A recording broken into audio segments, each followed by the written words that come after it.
Hello കൂട്ടുകാരെ, എല്ലാവർക്കും voice of nature എന്ന യൂട്യൂബ് ചാനലിലേക്ക് സ്വാഗതം. ഇന്ന് ഞങ്ങൾക്ക് കുറച്ച് വീട്ടുകാർക്ക് ഈ വടാട്ടുപാറ ചക്കിമേട് ഭാഗത്ത് കുറച്ച് വീട്ടുകാർക്ക് 3 വീട്ടുകാർക്ക് വെള്ളം കിട്ടിയിട്ട് ഏകദേശം കുറേ ദിവസങ്ങളായി. ഞങ്ങൾക്കൊന്ന് ബാത്റൂമിൽ പോകാൻ പോലും പറ്റാത്തൊരു സിറ്റുവേഷനിലാണ് ഇവിടെ നിൽക്കുന്നത്.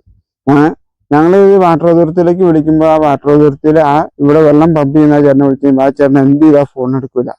ആ ചേട്ടൻ ഫോൺ എടുക്കില്ല എന്ന് മാത്രമല്ല, ഇനി അഥവാ എടുത്താൽ തന്നെ പുള്ളി പറയും പൈപ്പ് അവിടെ ലീക്കാണ്, ഇവിടെ ലീക്കാണ്, പനി ഉണ്ടായിരുന്നു, അങ്ങനെ ഉണ്ടായിരുന്നു എന്നൊക്കെ പറഞ്ഞ് മുട്ടാപ്പോക്ക് ന്യായങ്ങൾ പറഞ്ഞ് കുറച്ച് ദിവസങ്ങൾ അങ്ങ് തള്ളി നീക്കി. ഇവിടുത്തെ വാർഡ് മെമ്പർ വരെ പുള്ളിനെ വിളിക്കുക കാര്യങ്ങളെല്ലാം പറയുകയൊക്കെ ചെയ്തു. എന്നിട്ട് പോലും ഇങ്ങോട്ട് ഒരു തുള്ളി വെള്ളം കാര്യങ്ങളൊന്നും കിട്ടിയിട്ടില്ല. ഇവിടുത്തെ വാർഡ് മെമ്പർ എൽദോസ് ബേബി വിളിച്ച് ഏകദേശം വാട്ടർ അതോറിറ്റിയിലേക്ക് വിളിച്ച് 3-4 പ്രാവശ്യം പരാതികൾ കാര്യങ്ങൾ എല്ലാം അവരുടെ ശ്രദ്ധപ്പെടുത്തിയിട്ടും ഇന്നേ വരെയായിട്ടും ദൈവം അനുഗ്രഹിച്ച് ഒരു തുള്ളി വെള്ളം പോലും ഞങ്ങൾക്ക് ഒരു കട്ടൻചായിട്ട് തിളപ്പിക്കാൻ പോലും ഒരു തുള്ളി വെള്ളം പോലും ഇങ്ങോട്ട് കയറി വന്നിട്ടില്ല. ഞങ്ങളെന്ന് പറഞ്ഞാൽ ഇപ്പൊ ഞങ്ങൾ ഈ കാട്ടിനകത്തൊരു കുഴിയുണ്ട്. ആ കുഴിയിൽ നിന്നാണ് ഞങ്ങൾ വെള്ളം എടുക്കുന്നത്. ആ കുഴിയിൽ നിന്ന് വെള്ളം എടുത്തു കഴിഞ്ഞാൽ ഉണ്ടാകുന്ന ഒരു അവസ്ഥ എന്താ വെച്ച് കഴിഞ്ഞാൽ, ആ ഓസ് നിറഞ്ഞു വരുമ്പോൾ 2 ബക്കറ്റ് വെള്ളം കിട്ടും. അപ്പോഴത്തേക്ക് ആ കുഴിയിലെ വെള്ളം തീരും. ഈ 2 ബക്കറ്റ് വെള്ളം കൊണ്ട് എത്ര ദിവസം ഞങ്ങൾ ഇവിടെ തള്ളി നിൽക്കും? ഒന്ന് ബാത്റൂമിൽ പോകാൻ പോലും പറ്റാത്തൊരവസ്ഥയാണ്. നിങ്ങൾ കണ്ടു നോക്കുമ്പോൾ തന്നെ നിങ്ങൾക്ക് മനസ്സിലാവും ഇവിടുത്തെ ടാങ്ക് എല്ലാം കാലിയാണ്.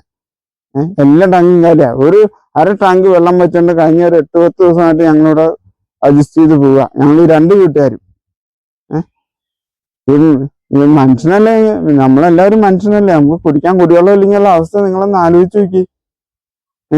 അതിൻ്റെ ഇടയ്ക്കാണെങ്കിൽ ആ കുഴിയിൽ വന്ന വെള്ളം എന്ന് പറഞ്ഞിട്ട് എന്തെങ്കിലും മ്ലാവോ അല്ലെങ്കിൽ ആനയോ വന്ന് കുടിച്ച് കഴിഞ്ഞാൽ ആ ഹോസ് കൊടുത്ത് വെള്ളം കളഞ്ഞ് ആ വെള്ളം കുടിച്ച് പറ്റിച്ചിട്ട് പോകും.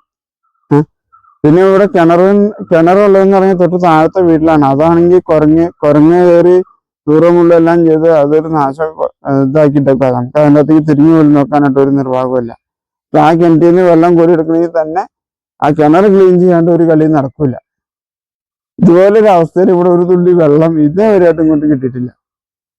ഇത്രയും ദിവസമായിട്ട് ആ വാട്ടർ അതോറിറ്റിയിൽ ആ വെള്ളം അടിക്കുന്ന ആ വെള്ളം പമ്പ് ചെയ്യുന്ന ആളെ വിളിച്ച് അയാളെപ്പെട്ട് ഫോൺ കൊടുക്കല്ല.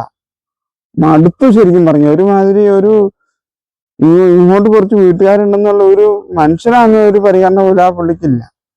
ഞങ്ങൾക്ക് വെള്ളമില്ലാതെയായിട്ട് 8 ദിവസമായിട്ടുണ്ട്. ഒരു തുള്ളി വെള്ളം കുടിക്കാൻ ഇവിടെ അടുത്ത് കിണറോ ഒന്നുമില്ല. ഞങ്ങളുടെ വീടിൻ്റെ ഒരു 10 മീറ്റർ അകലത്തിൽ വരെ വെള്ളം വരുന്നുണ്ട്. അത് കഴിഞ്ഞാൽ ഞങ്ങൾക്ക് 3 വീട്ടുകാർക്കും വെള്ളമില്ല. അതുകൊണ്ട് വാട്ടർ അതോറിറ്റിയുടെ അടുത്ത് ഞങ്ങൾ പരാതി പറയുകയും അവർ വന്ന് നോക്കാമെന്ന് പറയുകയും പിന്നെ ആ പറഞ്ഞതല്ലാതെ പിന്നെ അവരിങ്ങോട്ട് തിരിഞ്ഞു നോക്കാറില്ല. അതുപോലെ ഇവിടെ ടാങ്ക് ഓൺ ചെയ്യുന്ന ആള് അവനും ഭയങ്കരമായിട്ടുള്ള ഒരു രാഷ്ട്രീയക്കളിയാണ് അവിടെ നടക്കുന്നത്. അപ്പോൾ അതിനൊരു പരിഹാരം ഉണ്ടാക്കി തരണമെന്നാണ് എനിക്ക് പറയാനുള്ളത്. ഞങ്ങളുടെ 3 വീട്ടുകാർക്ക് ഒരു തുള്ളി വെള്ളം കുടിക്കാനില്ല.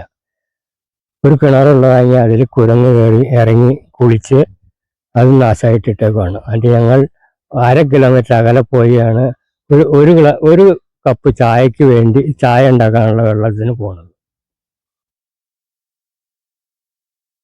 അതുകൊണ്ട് ഇതിനൊരു പരിഹാരം ഉണ്ടാക്കണമെന്നാണ് എനിക്ക് പറയാനുള്ളത്.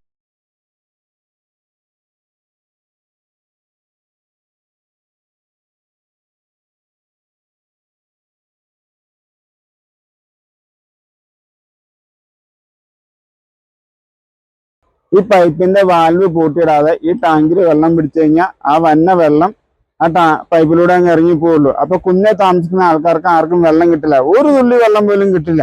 നിങ്ങൾ ഇത് തന്നെ നോക്കി, ഈ ടാങ്ക് നിറഞ്ഞിട്ടില്ല. എന്നാ വെച്ച് കഴിഞ്ഞാൽ ഈ വന്ന വെള്ളം എല്ലാം വലിയ പൈപ്പിലൂടെയൊക്കെ അങ്ങോട്ടേക്ക് ഇറങ്ങി പോവുക. നോക്കിയത്